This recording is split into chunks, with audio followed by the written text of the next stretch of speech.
नमस्कार दोस्तों, आपके अपनी यूट्यूब चैनल वी लर्न में आपका बहुत बहुत स्वागत है। जैसे कि दोस्तों हम एनसीईआरटी 6th क्लास की जो एनसीईआरटी है वो हम कर रहे थे। उसमें हमने फर्स्ट चैप्टर हमारा कंप्लीट हो चुका था, जियोग्राफी एनसीईआरटी का, सौर मंडल में पृथ्वी। इसके बाद हम आज जो चैप्टर पर चर्चा करने वाले हैं वो ग्लोब, अक्षांश एवं देशांतर है। अक्षांश एवं देशांतर के बारे में जानेंगे कि क्या है ये। ठीक है, तो आइए देखते हैं सेकंड चैप्टर। पिछले अध्याय में आप पढ़ चुके हैं यानी फर्स्ट चैप्टर में आप पढ़ चुके हैं कि हमारी पृथ्वी जो है वो गोलाकार नहीं है। ठीक है, कोई आपसे कहे कि पृथ्वी गोलाकार है तो नहीं है। ठीक है, भ्रम में मत जी। ठीक है, यह उत्तर एवं दक्षिण ध्रुव पर थोड़ी सी चपटी है। जैसे कि आप इस डायग्राम में देख रहे होंगे कि ये जो उत्तरी ध्रुव ये है, ये जो नॉर्थ पोल है और ये साउथ पोल है। यहाँ से थोड़ी थोड़ी सी चपटी हुई है, यहाँ से और यहाँ से। ठीक है, पूरी गोल नहीं कह सकते इसको, तो गोलाकार इसका आकार नहीं है। ठीक है ना, उभरी हुई है। क्या आप कल्पना कर सकते हैं कि ये कैसी दिखती है? इस संबंध में जानकारी प्राप्त करने के लिए आप अपनी कक्षा में सावधानी पूर्वक ग्लोब को देखिए। ठीक है, आप ये देख लीजिए, इमेजिन कर सकते हैं ना आप। ठीक है, ग्लोब पृथ्वी का लघु रूप में एक वास्तविक प्रतिरूप है। कोई आपसे ग्लोब की डेफिनेशन पूछे तो आप क्या बताओगे? ग्लोब क्या है? पृथ्वी का लघु रूप में एक वास्तविक प्रतिरूप। ठीक है दोस्तों, ग्लोब जो है वो विभिन्न आकार एवं प्रकार के हो सकते हैं। वो जो ग्लोब रहता है वो बड़ा भी हो सकता है, ठीक है, और छोटा भी हो सकता है। बड़ा ग्लोब जो आसानी से एक स्थान से दूसरे स्थान तक नहीं ले जाए जा सकते, और पॉकेट वाला ग्लोब जो रखने योग्य छोटे ग्लोब तथा गुब्बारे जैसे होते हैं ना, जैसे आपने अपने टीचर के बेंच पे देखा होगा, जो प्रिंसिपल्स हैं उनके बेंच पे देखा होगा। ठीक है, देखा होगा ना आपने। ठीक है, तो और ये जो बड़े बड़े सीनियर्स अधिकारी होते हैं, अधिकारी वर्ग के लोग होते हैं, UPSC, PSC, state services, civil services के, उनके जो ऑफिस रहता है उसके ब्रांच पे ये रहता है। ठीक है, बहुत छोटा सा रहता है, बड़ा भी रहता है, छोटा भी रहता है। ठीक है, तो ये जो पॉकेट में रखने योग्य छोटे ग्लोब तथा गुब्बारे जैसे ग्लोब जिसमें हवा भरी जा सकती है, ठीक है, आसानी से एक स्थान से दूसरे स्थान तक ले जाए जा सकते हैं, है ना। ग्लोब स्थिर नहीं है। क्या नहीं है? ग्लोब स्थिर नहीं होते। इसे उसी प्रकार घुमाया जा सकता है जैसे कुमार का पहिया लट्टू घुमाता है। आपने कुमार को देखा होगा। कुमार के पहिया कैसा है? ऐसा होता है ना, वो वहाँ पे बीच में वो बना होता है ना। कुमार का पहिया जो होता है, यहाँ पे एक बर्तन बना हुआ था, वो मिट्टी रखता है और उसको घुमाते जाता है और उसका जो मिट्टी पर वो हाथ रखता है ना, जैसे आकृतियाँ बनती जाती हैं। ठीक है, बहुत ही सुंदर आकृतियाँ बना लेते हैं वो। ठीक है, उसी प्रकार ग्लोब पर देशों, महाद्वीपों तथा महासागरों को उनके सही आकार में दिखाया गया है ग्लोब के माध्यम से। ठीक है, पृथ्वी के समान किसी गोले पर किसी बिंदु की स्थिति का वर्णन करना कठिन है। अब प्रश्न ये उठता है कि इस पर किसी स्थान की स्थिति कैसे बताई जा सकती है। ये क्वेश्चन उठता है ना कि किसी व्यक्ति का लोकेशन हम कैसे जान सकते हैं। आइए ऐसे जानते हैं। इसके लिए हमें कुछ बिंदुओं और रेखाओं के संदर्भ की आवश्यकता होती है।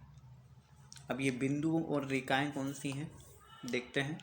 आप देखेंगे कि एक सुई ग्लोब में झुकी हुई अवस्था में स्थित होती है, जिसे अक्ष कहते हैं। ठीक है, ये जो आपको दिखाई दे रहा है, ये अक्षर लिखा हुआ है ना, हाँ यहाँ, ठीक है।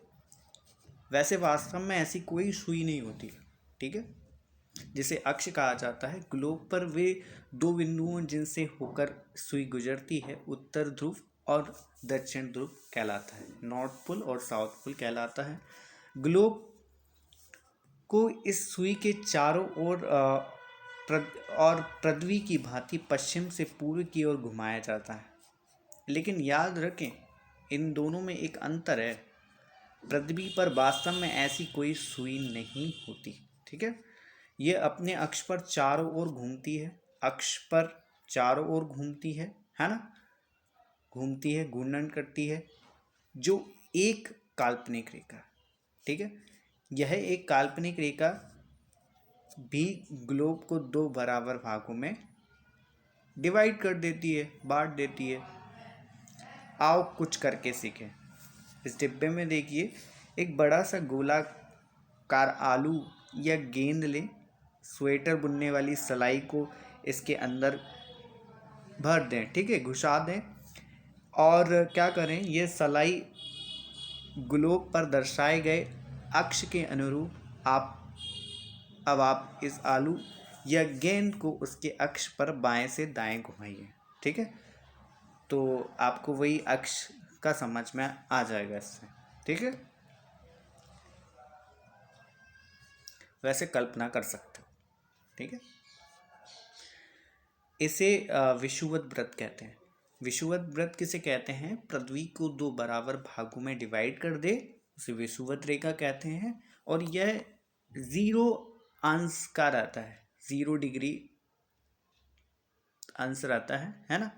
पृथ्वी के उत्तर में स्थित आधे भाग को उत्तरी गोलार्ध तथा दक्षिणी वाले आधे भाग को क्या कहते हैं? दक्षिणी गोलार्ध कहते हैं, ठीक है। इस प्रकार विषुवत व्रत पृथ्वी पर एक काल्पनिक व्रत बना देती है एवं यह पृथ्वी पर विभिन्न स्थानों की स्थिति बताने का सबसे महत्वपूर्ण संदर्भ बिंदु माना जाता है। विषुवत व्रत से ध्रुवों तक स्थित सभी समांतर व्रतों को अक्षांश या समांतर रेखा कहा जाता है। जैसे ये आपको दिखाई दे रही हैं, ये आपको ये रेखाएं दिखाई दे रही है, ठीक है। तो ये क्या कह रहा है? विषुवत व्रत, ये विषुवत व्रत है। यहाँ से ध्रुवों तक, ये जो ध्रुवों तक सभी तक स्थित सभी समांतर जो व्रत है उनको सम्मिलित रूप से क्या कहा जाता है? अक्षांश कहा जाता है, या उसे समांतर रेखा भी कहा जाता है। अक्षांशों को अंश में मापा जाता है, जैसे 20 डिग्री उत्तरी अक्षांश लिखा है, 40 डिग्री लिखा है, 60 डिग्री लिखा है, 80 डिग्री लिखा है, ठीक है। इस प्रकार से विषुवत व्रत शून्य अंश अक्षांश को दर्शाता है। हम पहले भी इस पर चर्चा कर चुके हैं कि विषुवत जो व्रत है, जो भूमध्य रेखा भी उसे बोला जाता है, भूमध्य रेखा भी कहा जाता है, ये 0 डिग्री अक्षांश की होती है ना, ठीक है। चूंकि विषुवत व्रत से दोनों तरफ ध्रुवों के बीच की दूरी पृथ्वी के चारों ओर व्रत का एक चौथाई है, अतः इसका माप क्या होगा? 360। कितना होगा? 360, है ना। 360 अंश का 1/4 यानी 90 अंश। 90 इधर होगा, 90 इधर होगा, ठीक। इस प्रकार 90 अंश उत्तरी अक्षांश उत्तर ध्रुव को दर्शाएगा और 90 अंश दक्षिणी अक्षांश दक्षिणी ध्रुव को दर्शाएगा, ठीक है।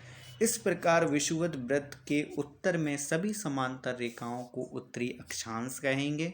उत्तरी अक्षांश किसे कहेंगे? उत्तर में सभी समांतर जो रेखाएं हैं, जो अक्षांश हैं, उनको क्या कहेंगे?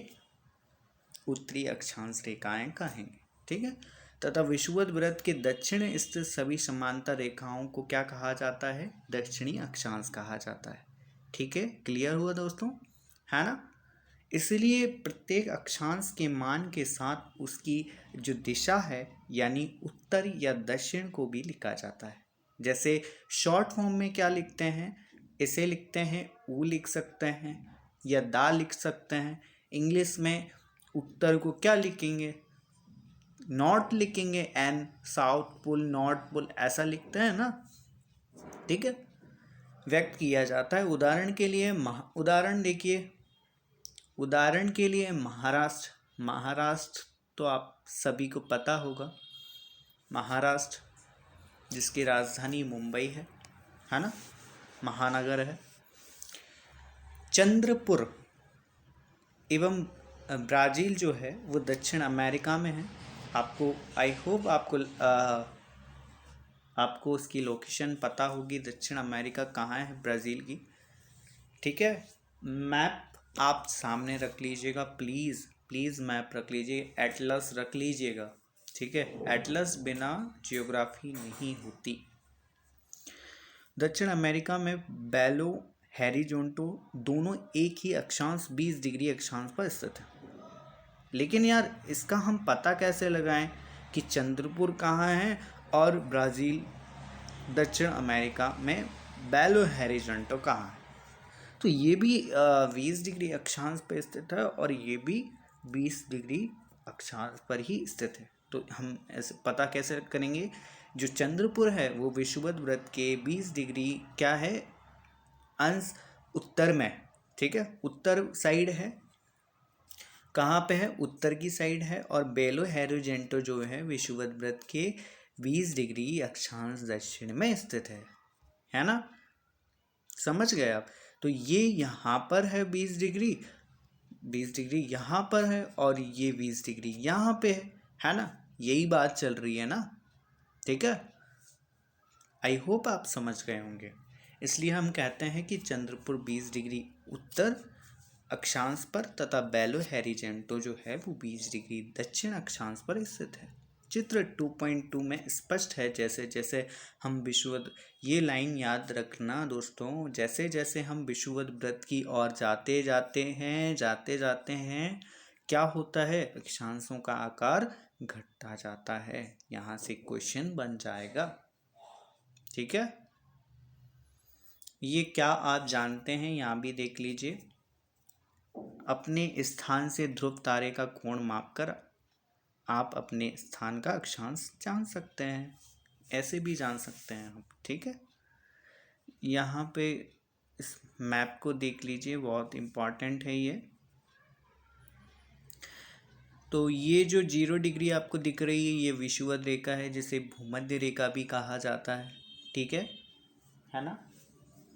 और ये जो आपको 23.5 डिग्री और ये 23.5 डिग्री उत्तर दिख रही है, ये जो कर्क रेखा है, और 23.5 डिग्री जो दक्षिण दिख रही है ये मकर रेखा बोला जाता है इसको, है ना। और ये जो 66.5 डिग्री आपको दिख रही है और नीचे भी आपको 66.5 डिग्री जो दिख रही है वो कौन सी है, ये दक्षिणी ध्रुव व्रत है और ये कौन सा है, उत्तरी ध्रुव, ठीक है।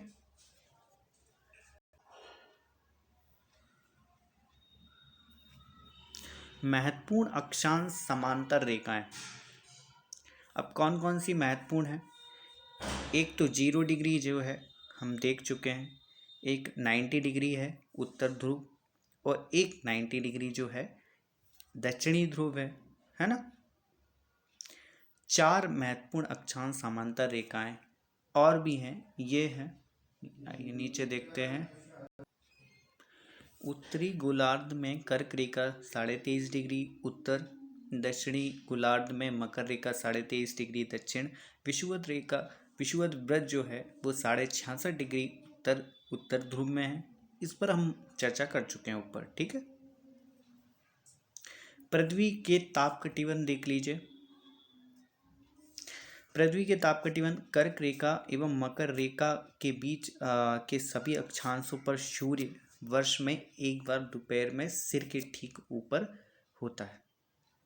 कर्क रेखा और मकर रेखा के सभी जो अक्षांश हैं सूर्य वर्ष में एक बार दोपहर सिर के ठीक ऊपर होता है, इसलिए इस क्षेत्र में सबसे अधिक ऊष्मा प्राप्त होती है। इसलिए इसे क्या कहा जाता है, उष्णकटिबंध, ठीक है। कर्क रेखा और मकर रेखा के बाद किसी भी अक्षांश पर दोपहर का जो सूर्य है वो कभी भी सिर के ऊपर नहीं होता है। सूर्य की जो किरणें हैं वो तिरछी पड़ती है।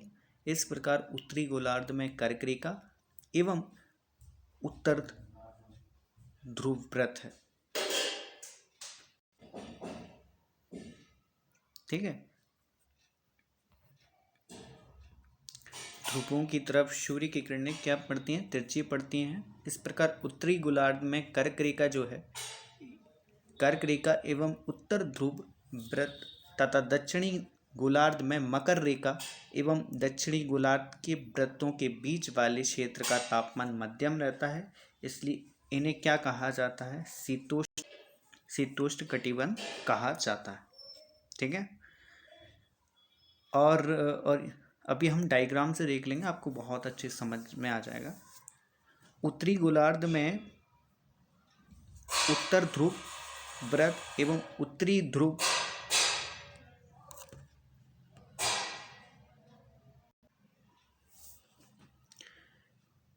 उत्तरी गोलार्ध में उत्तर ध्रुव व्रत एवं उत्तरी ध्रुव तथा दक्षिणी गोलार्ध में दक्षिणी ध्रुव व्रत एवं दक्षिणी ध्रुव के बीच के क्षेत्र बहुत ठंडे होते हैं, क्योंकि यहाँ सूर्य की जो क्षितिज ज़्यादा ऊपर नहीं आ पाते हैं, इसलिए ये शीत कटिबंध कहलाते हैं। आइए चित्र के ये जो डायग्राम है उसके माध्यम से हम देख सकते हैं, बहुत अच्छे से समझ में आ जाएगा वो जो लिखा है वो। ठीक है।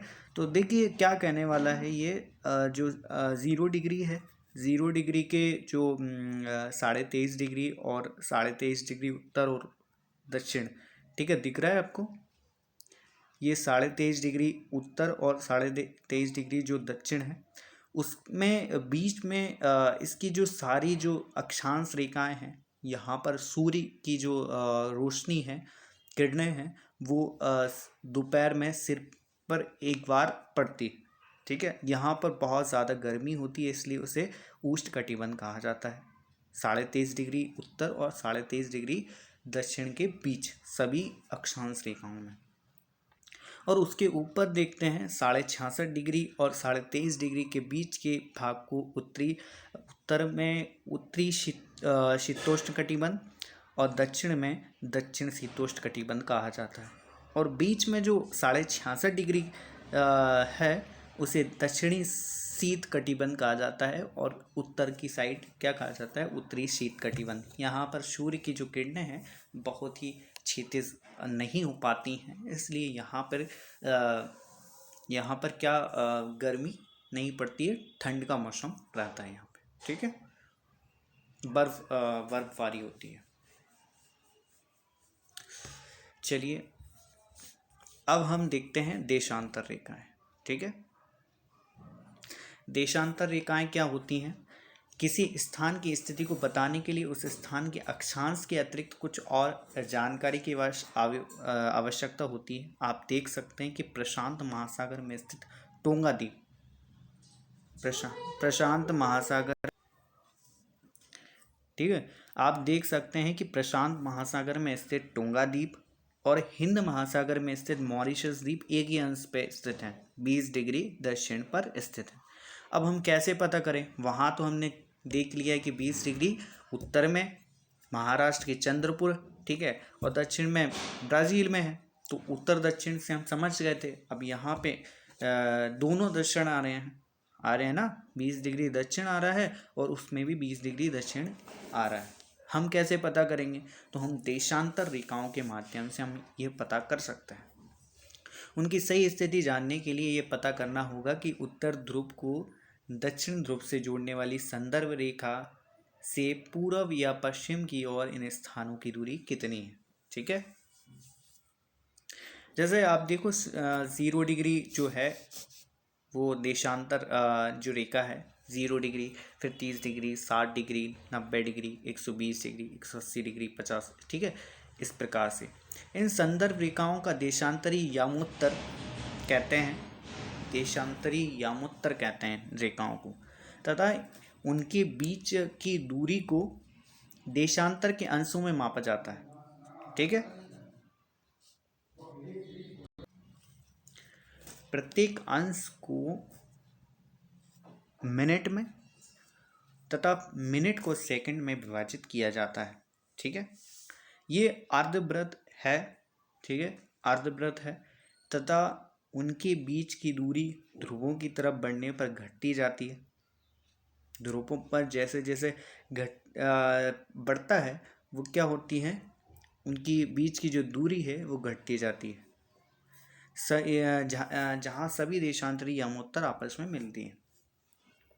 अक्षांश समांतर रेखाओं से भिन्न सभी देशांतरी यामोत्तरों की लंबाई जो होती है वो समान होती है ना, समान होती है अक्षांश रेखाओं की। ठीक है, इसलिए अक्षांश रेखाओं से भिन्न ही है ना। क्या गुण पाया जाता है इसमें, देशांतरी यामोत्तर की जो लंबाई होती है वो समान होती है, इसलिए इन्हें सिर्फ मुख्य संख्याओं में व्यक्त करना कठिन था। तब सभी देशों ने निश्चय किया कि ग्रीनविच जो शहर है ना, वहाँ से जहाँ से ब्रिटिश राज की वेधशाला स्थित है से गुजरने वाली यामोत्तर से पूर्व और पश्चिम की ओर गिनती शुरू की जाए। इस यामोत्तर को प्रमुख यामोत्तर रेखा कहा जाता है।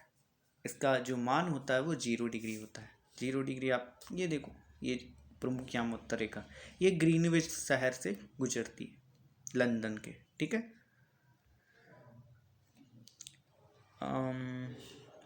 तथा यहाँ से हम 180 पूर्व और 180 पश्चिम तक गणना करते हैं। प्रमुख यामोत्तर तथा 180 यामोत्तर मिलकर पृथ्वी को 2 समान भागों में डिवाइड करते हैं। ठीक है, पूर्वी गोलार्ध में पश्चिमी गोलार्ध में विभक्त करती है, दोनों अलग अलग गोलार्ध में विभक्त कर देती है 180 180। इसलिए किसी स्थान के देशांतर के आगे पूरब के लिए अक्षर पू, ठीक है, शॉर्ट फॉर्म में पू, तथा पश्चिम के लिए पा का यूज किया जाता है। यह जानना रोचक होगा कि 180 पूरब और 180 पश्चिम यामोत्तर एक ही रेखा पर स्थित है ना। अब ग्लोब पर अक्षांश समांतर रेखाएं तथा देशांतर यामोत्तर के द्वारा बनी ग्रिड को देखो। ठीक है, इस प्रकार ग्रिड को देखो। अगर आपको किसी स्थान के अक्षांश एवं देशांतर की सही जानकारी हो तो आप ग्लोब में उस स्थान का पता आसानी से लगा जा सकते हैं। ठीक है, जैसे कि यहाँ पर कोई व्यक्ति खड़ा है तो उसकी पोजीशन हम ज्ञात करने के लिए हम अक्षांश रेखाओं का यूज़ करेंगे और देशांतरीय रेखाओं का यूज़ करेंगे। ठीक है, उससे हमें पता पड़ जाएगा कि ये कहाँ पर है स्पष्ट। ठीक है, आसानी से लगा सकते हैं। उदाहरण के लिए देखिए, असम जो है, असम में धुबरी जो है वो 26 डिग्री उत्तर अक्षांश एवं 90 डिग्री पूर्वी देशांतर पर स्थित है। अब उस बिंदु को देखें जहाँ दोनों रेखाएं एक दूसरे को काटती हैं।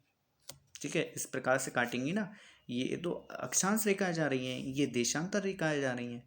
ठीक है, इस प्रकार से ये जो बीच में जो केंद्र बनेगा वहाँ की बात कर रहे हैं ये। अब उस बिंदु को देखें जहाँ ये दोनों रेखाएं एक दूसरे को काटती हैं, ये बिंदु धुबरी का सही स्थिति होगा। इस प्रकार जैसे कि आपका कोई भी शहर हो उसका अक्षांश और देशांतर रेखाएं होती हैं। स्पष्ट स्थिति जानने के लिए जैसे इंदौर को देख लीजिए।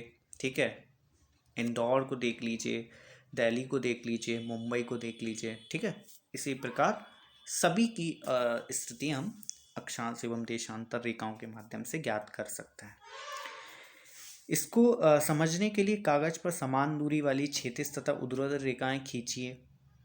ठीक है, ऊर्ध्वाधर रेखाओं की संख्या 1 2 3 4 ये सब आप कर लीजिएगा।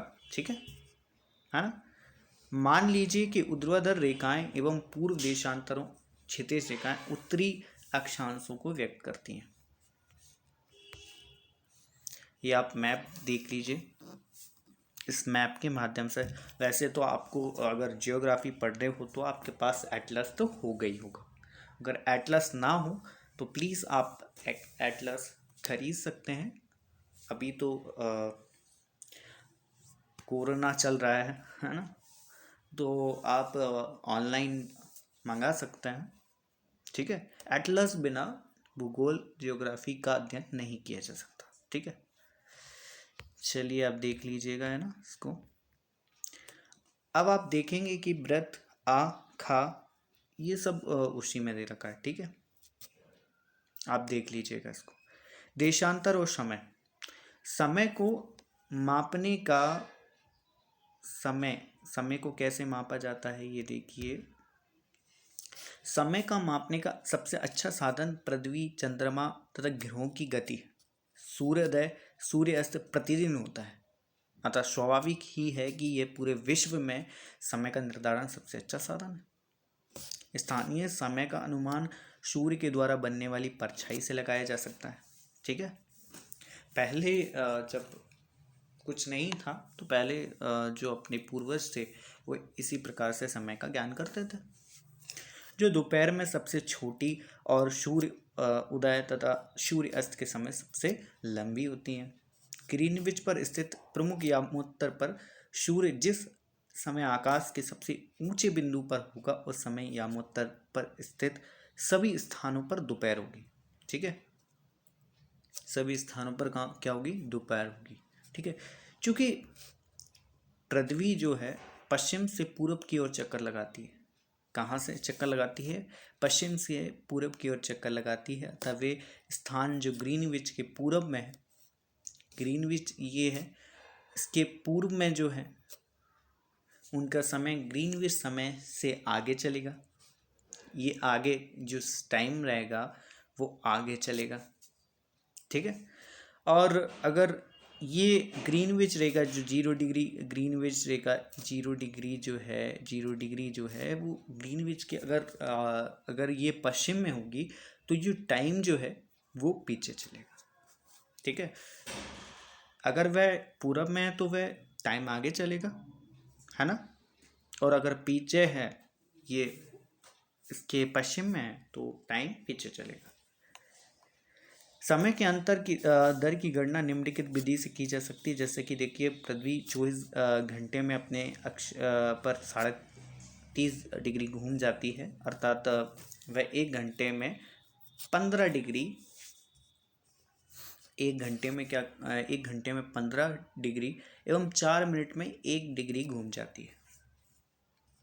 कितने में, 4 मिनट में 1 डिग्री घूमती है पृथ्वी। इस प्रकार जब ग्रीनविच में दोपहर के 12 बजेंगे तो ग्रीनविच से 15 डिग्री पूर्व में समय होगा। 15 × 4 करेंगे इक्वल क्या आएगा, 60 मिनट, ठीक है। अर्थात ग्रीनविच के समय से 1 घंटा आगे, अर्थात वहाँ दोपहर का 1 बजा होगा, 1 बजा होगा, ठीक है। 1 घंटे का डिस्टेंस होगा ना। लेकिन ग्रीनविच से 15 डिग्री पश्चिम का समय ग्रीनविच से 1 घंटा पीछे होगा, यानी वहाँ सुबह के 11 बजे होंगे, ठीक है। इस प्रकार जब ग्रीनविच पर दोपहर के 12 बजे होंगे तो उस समय 180 पर मध्य रात्रि होगी। किसी भी स्थान पर जब सूर्य आकाश में अपने उच्चतम बिंदु पर होता है दोपहर में, उस समय घड़ी के 12 बजते हैं, ठीक है। जब प्रकाश जो होता है वो उच्चतम बिंदु पर होता है तो क्या ज्ञात कर सकते हैं कि 12 बजे। इस प्रकार घड़ी द्वारा दिखाए गए उस समय उस स्थान का स्थानीय समय होगा।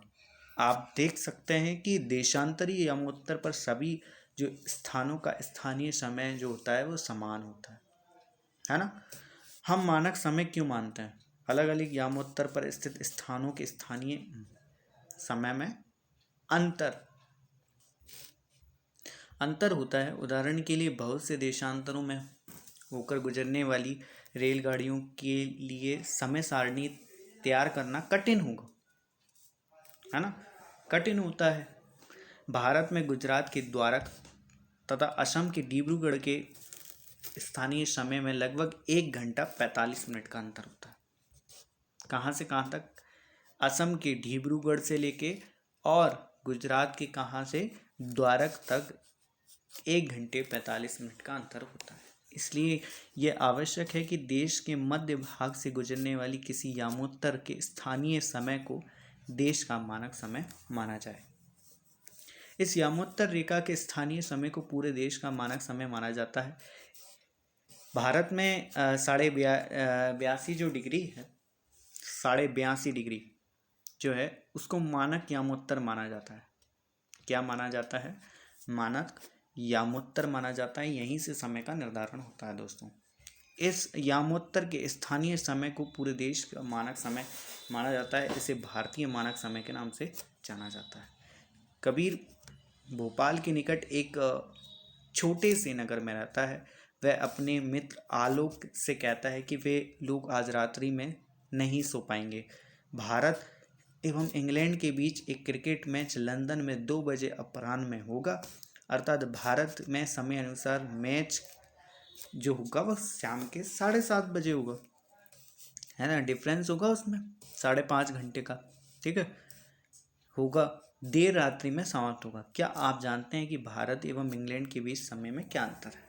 अब देखिए 5.5 घंटे का अंतर किस प्रकार से रहेगा। ग्रीनविच के पूरब में 82.5 डिग्री जो है वो पूरब में स्थित है ग्रीनविच, तथा यहाँ का जो समय ग्रीनविच समय से 5.5 घंटे आगे है, पूरब में है ना। हमारा जो भारत है, इंडिया है, पूरब में है, और लंदन जो है वो पश्चिम में है ना। ये तो जानते हो आप, एटलस सामने रखा हुआ है। इसलिए जब लंदन में दोपहर के 2 बजे होंगे तो भारत में कितना बजा होगा? 7:30 बजे होंगे। कुछ देशों का देशांतरी विस्तार अधिक होता है, जिसके कारण वहाँ एक से अधिक मानक समय अपनाए गए हैं। उदाहरण के लिए रूस में 11 मानक समय को अपनाया गया है। 11 मानक समय है वहाँ पे रूस में। रूस कहाँ है? आप एटलस में देख लीजिए, आपके सामने रखा होगा। पृथ्वी को एक एक घंटे वाले 24 समय क्षेत्रों में बांटा गया है। इस प्रकार प्रत्येक समय क्षेत्र में 15 डिग्री देशांतर तक के क्षेत्र को घेरता है। ठीक है दोस्तों, देख लीजिए प्रश्न उत्तर। आपको ये अभ्यास कार्य जो है वो आपको सॉल्व करना है ना। ये देख लीजिए,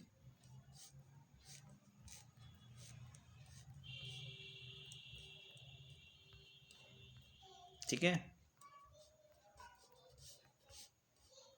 ठीक है दोस्तों, तो दोस्तों आज के लिए बस इतना ही। हमने सेकंड चैप्टर कंप्लीट कर लिया है, ग्लोब का अक्षांश एवं देशांतर। तो दोस्तों आप अगर हमारी वीडियो पर नए हो तो प्लीज़ हमारे चैनल को सब्सक्राइब कीजिए और बेल आइकन प्रेस ज़रूर कर दीजिएगा, ताकि हमारा आने वाला नोटिफिकेशन आप तक पहुंच जाए।